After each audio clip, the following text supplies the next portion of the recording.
Bine ați venit, dragilor din Zodia Capricorn, oriunde v-ați afla în această lume. Ca de fiecare dată, sunt încântată să fim din nou împreună la o nouă lectură generală, de data aceasta pentru luna aprilie. Așa că, dragilor, toți cei care aveți nu doar soarele, ci și luna, Venus sau poate ascendentul în Zodia Capricorn, această lectură este de asemenea și pentru voi. Și înainte de a începe lectura propriu-zisă, vreau să mulțumesc din suflet tuturor celor care sunteți deja aici, care mă susțineți prin comentarii, prin gesturi de apreciere și prin gândurile voastre bune și frumoase care vin din partea voastră, așa că mii de mulțumiri tuturor.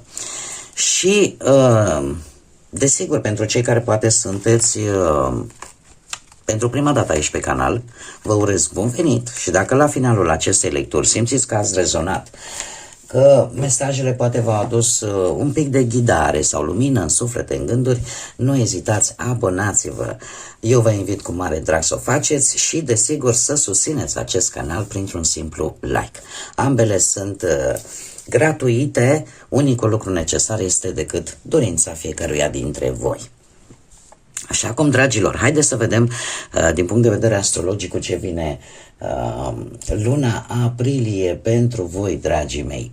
Sunteți foarte disciplinați, sunteți foarte responsabili și foarte ambițioși. Acum vă veți acorda în această lună, veți acorda mai multă atenție proiectelor pe termen lung, care, sinceră să fiu, din punct de vedere astrologic, se pare că vă și sunt un pic favorizate. Este un moment bun în care voi să stabiliți planuri clare, se pot consolida cupluri, colaborări, iar cei singuri chiar e posibil să întâlnească în sfârșit niște persoane serioase. Ce este provocator pentru voi în această lună? Mare grijă în rigiditate sau în pesimism. Încercați să nu vă stresați foarte mult, mai ales când e vorba de controlul unor anumite situații. Aici va fi destul de provocator pentru voi. Pe partea asta profesională se pare că veți fi destul de susținuți, mai ales asta vă ajută să progresați într-un fel foarte disciplinat și eu aș spune că inițiativele voastre pe termen lung chiar sunt favorizate din punctul ăsta de vedere al muncii în această lună. Pe parte bănească există stabilitate, dar cum? Planificare atentă, desigur cu evitarea riscurilor inutile și pe partea asta amoroasă în cuplu apar tot felul de momente în care voi să vă consolidați relația cu multă răbdare, cu multă înțelegere. Există șansa aceasta, iar cei singurei, cum am mai spus, șanse de întâlniri ori prin contacte strategice, ori profesionale, să întâlniți persoane chiar serioase care să vă stârnească interesul. Întorcându-ne la cărțile noastre, haideți să vedem primele 5 zile din aprilie, pentru că nu avem o săptămână întreagă, avem cocoșul și nu oricare cocoș, ăla de lupte. Și spune așa că e posibil o persoană arogantă,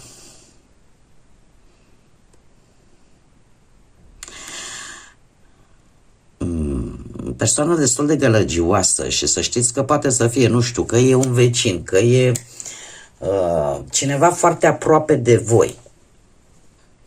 Este cineva care, pe lângă faptul că dă dovadă de aroganță, este și lăudăroasă în același timp. Bine ar fi totuși să nu o supărați.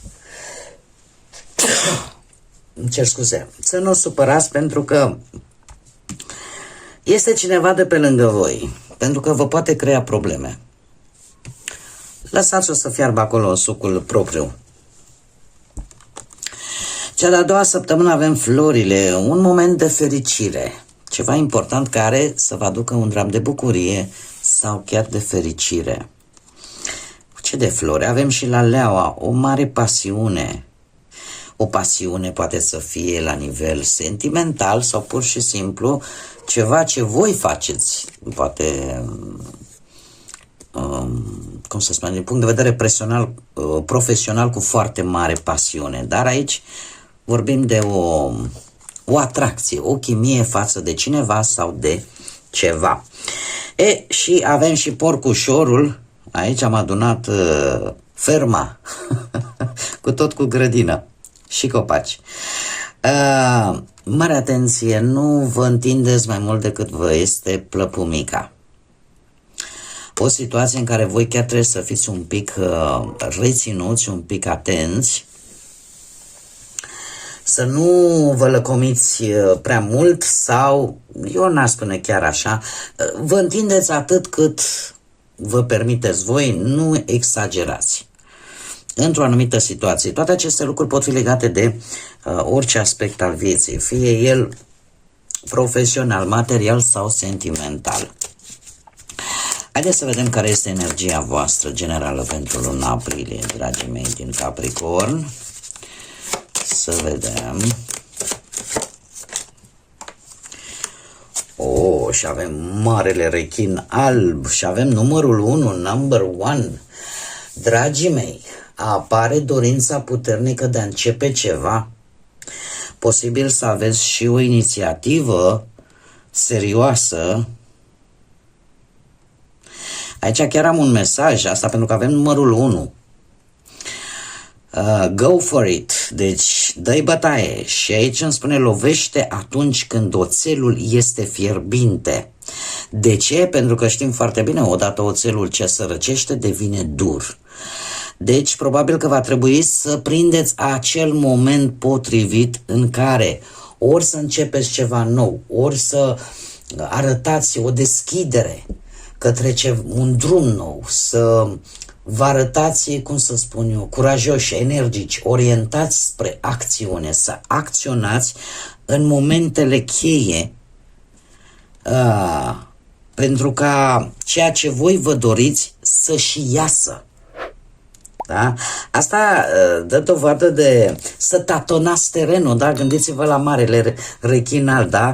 Care ce face? Testează, mai lovește prada să vadă, e de păpica sau nu e, ca să nu mănânce orice tâmpenie. Cumva inspirată această carte, nu că de-aia l-avem și pe marele alb aici, deci atacă în momentul în care cum să spun eu, situația este benefică pentru tine. Nu începe lucruri noi fără să tatonezi un pic terenul înainte. De fapt, asta este ideea. Haideți să vedem ce ne spune și tarotul, ce vine pentru dragii mei din Capricorn în aprilie.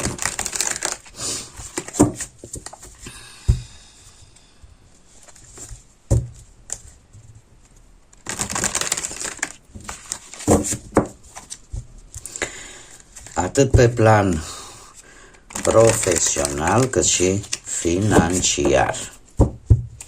Să vedem.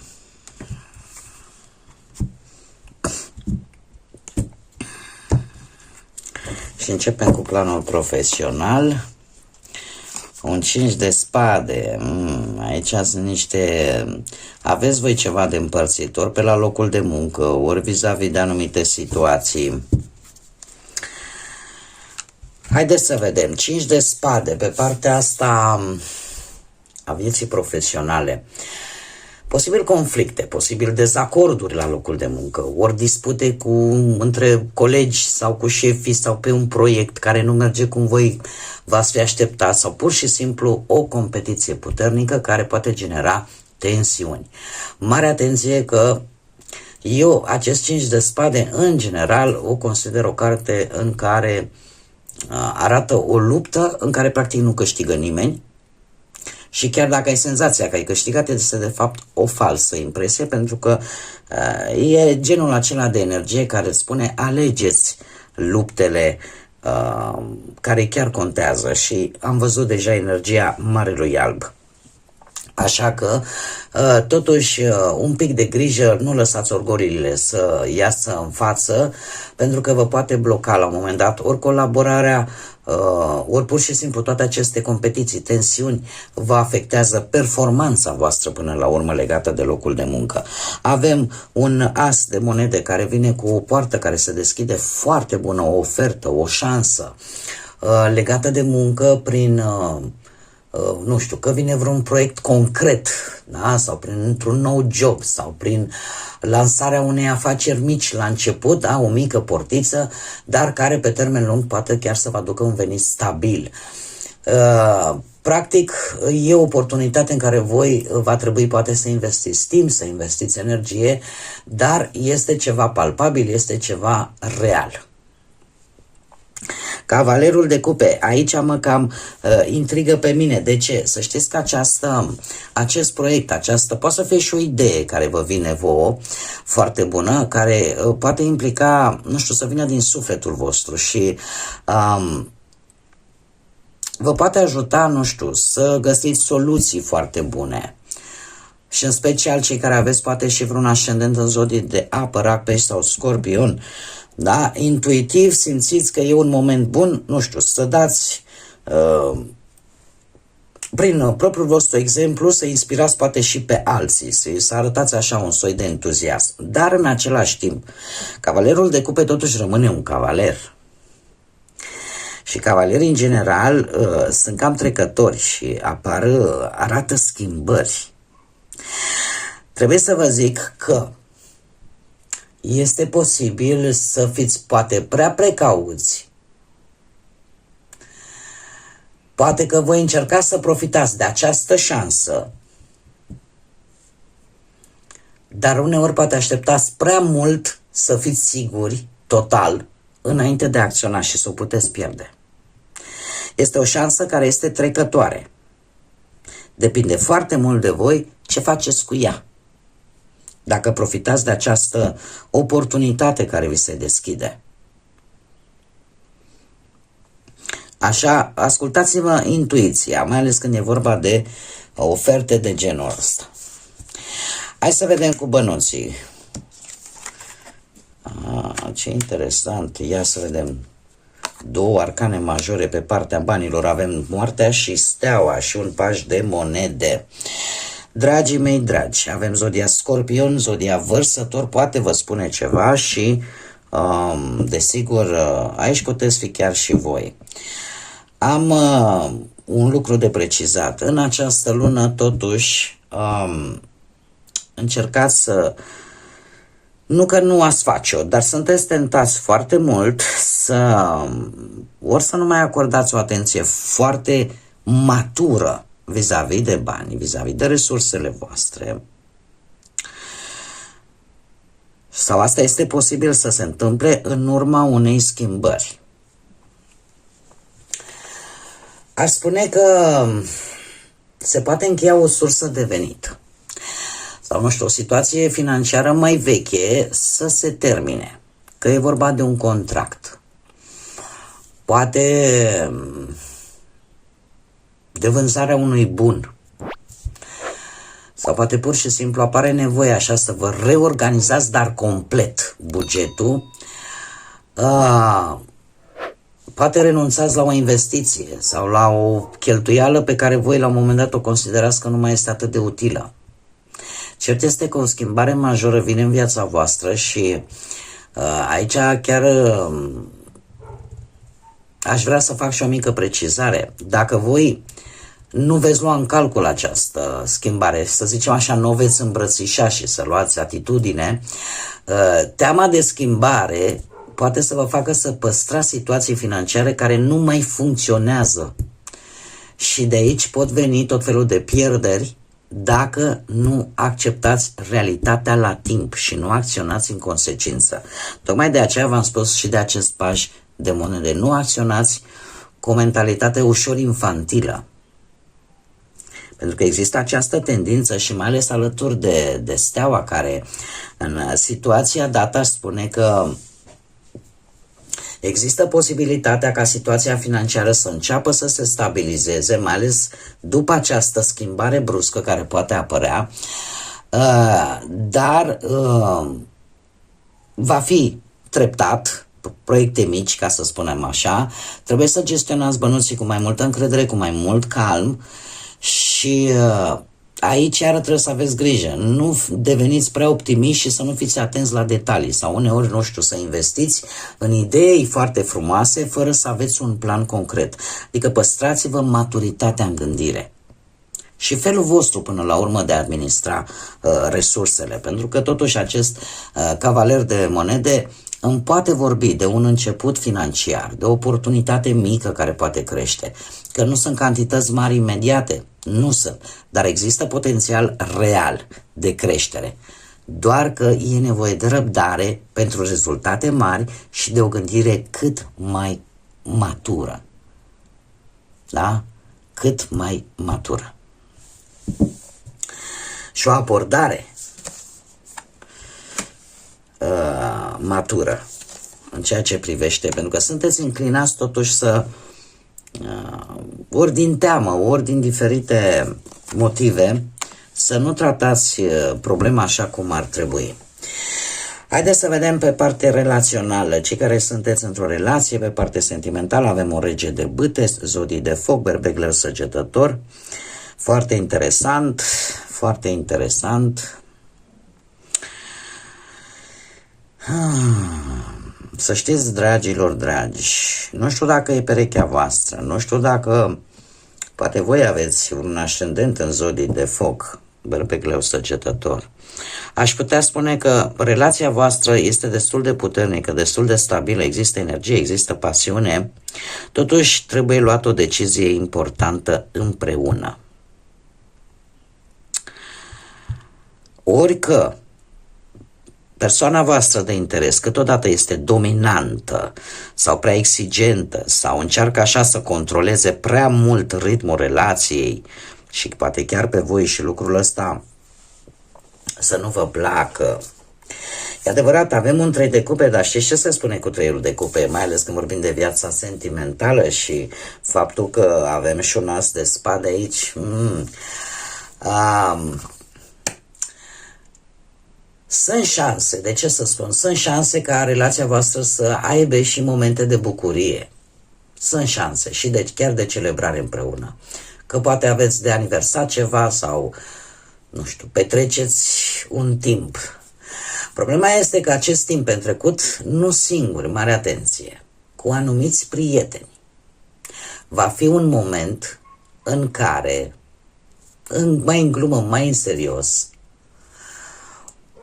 ori se va ignora aspecte importante din relația voastră, ori unul dintre voi va acorda mai multă atenție grupului decât propriului partener.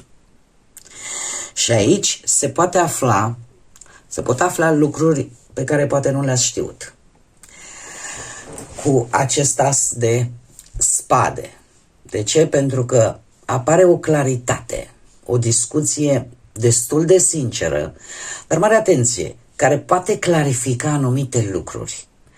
În același timp, poate apărea o conversație foarte decisă, foarte decisivă.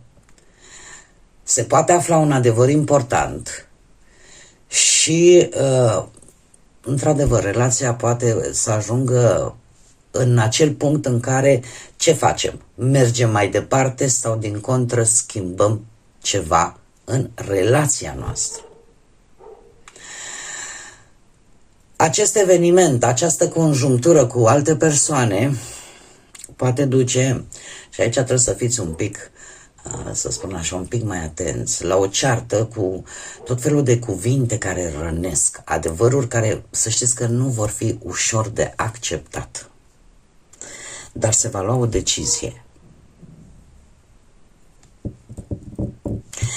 Nu știu dacă voi sau partenerul vostru încă mai aveți ceva legătură cu trecutul vostru, cel puțin din punctul ăsta de vedere emoțional, sentimental. Pentru că aici eu văd pe cineva care se tot uită către trecut. Bun. Cei care sunteți singurei, avem carul, 4 de spade și un 5 de monede. Voi, dragii mei, nu știu dacă zodia Rac vă spune ceva, dar aș zice că voi veți încerca în această lună, nu știu, să căutați, să relaționați mai mult cu persoane care vă împărtășesc anumite ambiții, care sunt foarte hotărâți sau, nu știu, chiar să aveți întâlniri cu anumite persoane. Dar știi cum e? Graba strică treaba. Graba va strica treaba. De ce? Pentru că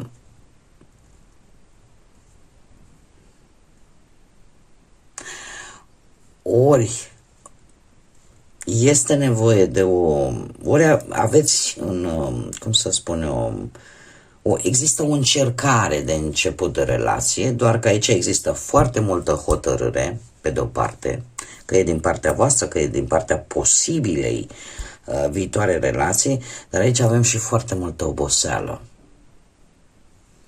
la nivel emoțional sau mental chiar. Pentru că patrul de spade îmi vorbește practic de a te retrage. Simți nevoia de a te retrage, de a te regăsi, de a analiza, nu neapărat ceea ce se poate întâmpla acum, ci relațiile tale anterioare.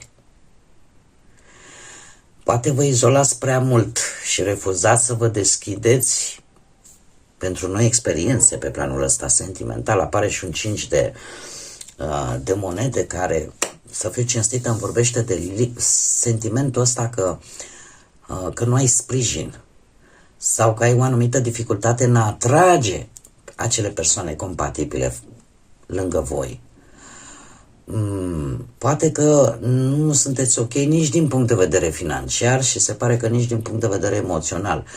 Sau poate pur și simplu învățați, sunteți încă în faza în care să învățați cum să gestionați anumite provocări la nivel sentimental înainte de a vă implica într-o relație. Acum eu trebuie să vă spun un lucru.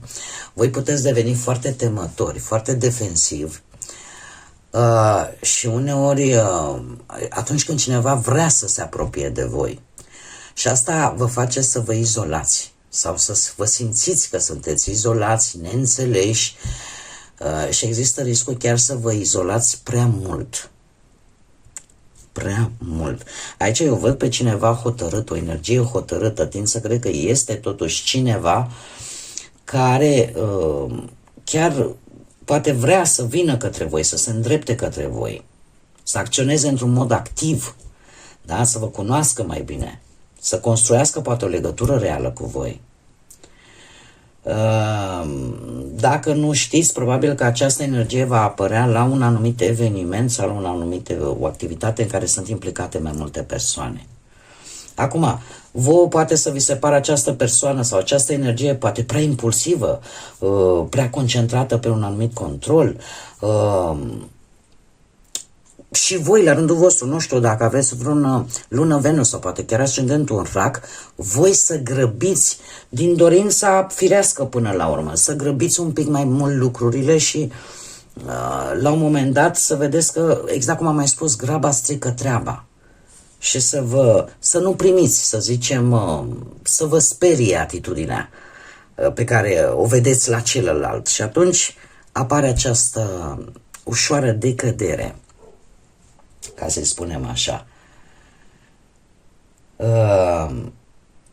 Așa cum bine am spus și din punct de vedere astrologic, la voi apar șanse de întâlniri, mai ales prin tot felul de contacte sau chiar și la nivel profesional. Dar totuși să știți că este cineva chiar serios care își dorește își dorește o stabilitate și asta poate să vă sperie, de ce nu?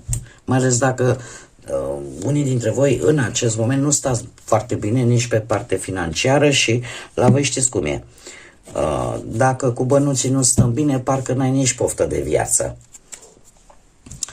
Și nu numai la voi cu precădere, pentru că sunteți o zodie de pământ și lucrurile astea materiale chiar au o importanță.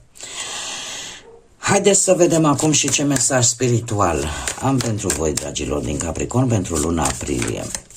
Trebuie să vă mărturisesc că majoritatea zodiilor și ce am dedus eu, cel puțin, aprilie este o lună tumultoasă și tocmai datorită energiei berbecului.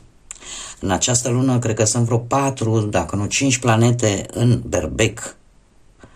Și avem și niște, cum să spun eu, niște poziții astrale legate tot de zodii de foc. Adică e foarte multă energie și de multe ori e destul de greu de gestionat. Și fiecare zodie e afectată într-un fel sau altul. Haideți să vedem acum mesajul pentru voi. Ai mai multă credință în tine. Fii mândru-mândră de cum navighezi în fiecare, cum să spun eu, încrucișare a vieții prin care ai trecut. Cum faci față în aceste momente, în aceste timpuri în care adevărata ta putere de rezistență, de reziliență nu te-a putut rupe, nu te-a putut doborî. Acest lucru această putere se află în tine și îi poate inspira și pe ceilalți, așa că continuă să strălucești în propria ta lumină. Un mesaj simplu, un mesaj care îți vorbește de faptul că trebuie să aveți mai multă încredere în voi, să fiți mândri cum navigați așa fiecare obstacol, cum treceți peste el, chiar dacă viața vă aruncă așa dintr-o dată, pentru că cumva felul în care voi gestionați aceste momente arată adevărata voastră rezistență interioară, da? Pe care nimeni și nimic nu o poate distruge. Este, desigur, acest exemplu îl pot urma și alții, așa că voi continuați să străluciți în propria voastră lumină. Adică nu vă coborâți, nu gândiți greșit despre voi. Și pentru că puteți. Bun, dragii mei, cam acestea au fost mesajele pentru voi pentru această a doua lună de primăvară. Eu vă mulțumesc tare mult că ați fost alături de mine și până la următoarea noastră revedere, nu uitați, suflete frumoase, să zburați înalt, și pentru că luna aprilie este o lună importantă din punct de vedere spiritual, avem Sfintele Sărbători Pascale. Dragii mei, lăsați credința, pacea, lumina, iubirea să vă însoțească la fiecare pas.